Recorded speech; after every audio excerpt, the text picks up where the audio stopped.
party, like fish. Fish without water cannot survive. So like that, communist without criticism cannot survive. Wonderful, isn't it? Wonderful.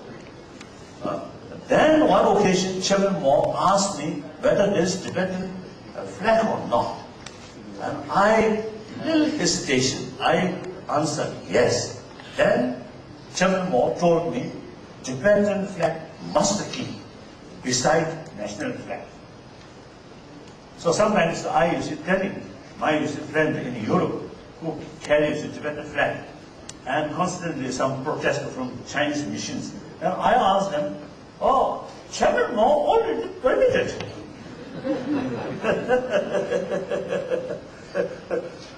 So, and then one occasion, Chairman Mao, he told me, one long table. I sit here, Chairman Mao here, and this side, two generals who stationed in Tibet. Then Chairman Mao told me, I sent these generals to Tibet in order to help you. If these generals not listen properly about your wish, let me know, I will withdraw. Oh, wonderful, wasn't it? Then another occasion, Chairman Mao, he told me, in ancient time, Tibet once great nation. Now you become very weak. We come to help you. After 20 years, you may develop. Then it is your turn to help us. Chairman Mao told me like that. So with full sort of conviction, full sort of enthusiasm, I returned. Then 56, the one cause of the uprising is sort of reform, unrealistic reform. Reform was very good, but the way reform, the certain way of reform which took place in China proper, same manner started in Tibet area. Tibetan landlords and Chinese landlords different. Russian landlord, or even in India, some feudal sort of system. Sometimes it's merciless. Tibetan case, compassionate sort of merciless feudal system. So there's differences. So in any way, the Chairman Mao promised 6 years postponement. At that time, I discussed with Pandit Nehru seriously, including whether I should return or not. I'm thinking to remain in India. Then Pandit Nehru told me, one occasion he came to my place, then Hyderabad house, with copy of 17-point agreement. Then Pandit Nehru advised me, you should return to Tibet. Then, out of 17 points, on this point, you should fight. We should start. On this point, you should start. Within Tibet. I listened, his advice. I returned February 1957. I tried my best to carry his work according to Pandit Nehru's advice, and also some freedom fighters' advice. Then the situation became worse and worse. 1957, 1958, finally 1959. So 59 uprising, you see, come lot of event before that, isn't it? So then finally, Tibetan people completely frustrated.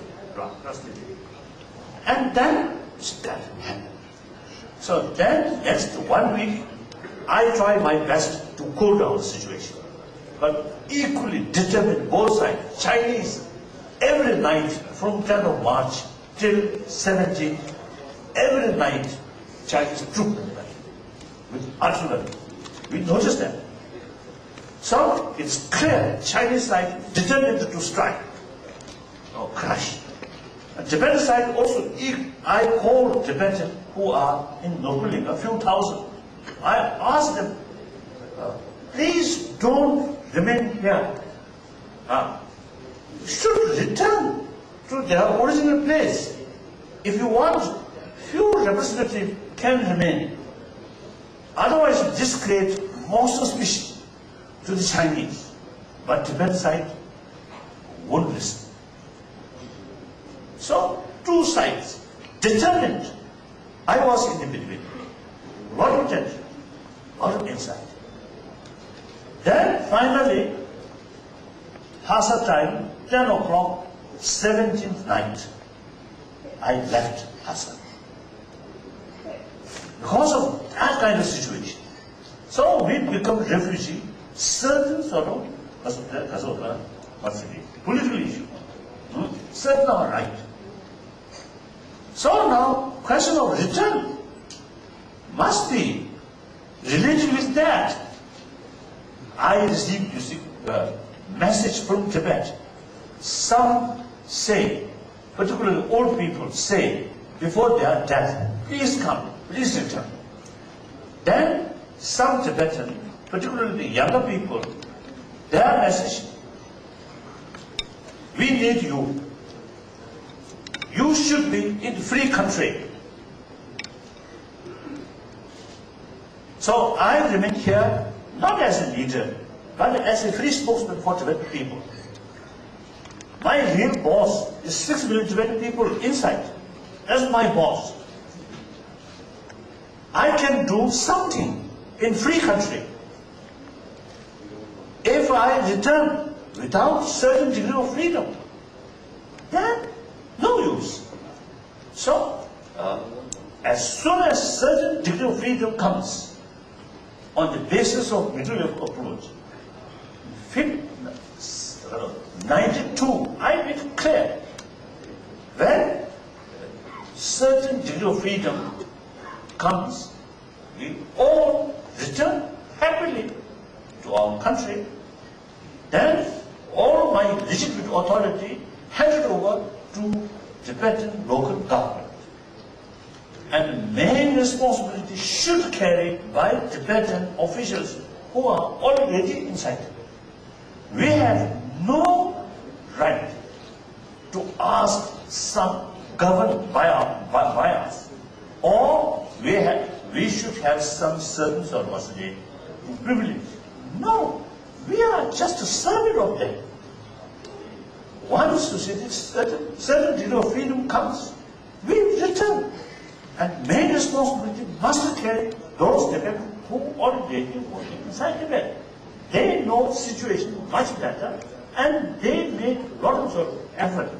So, morally speaking, they have the right. We have nothing. There is no sort of karuga, no right to ask them our privilege. So,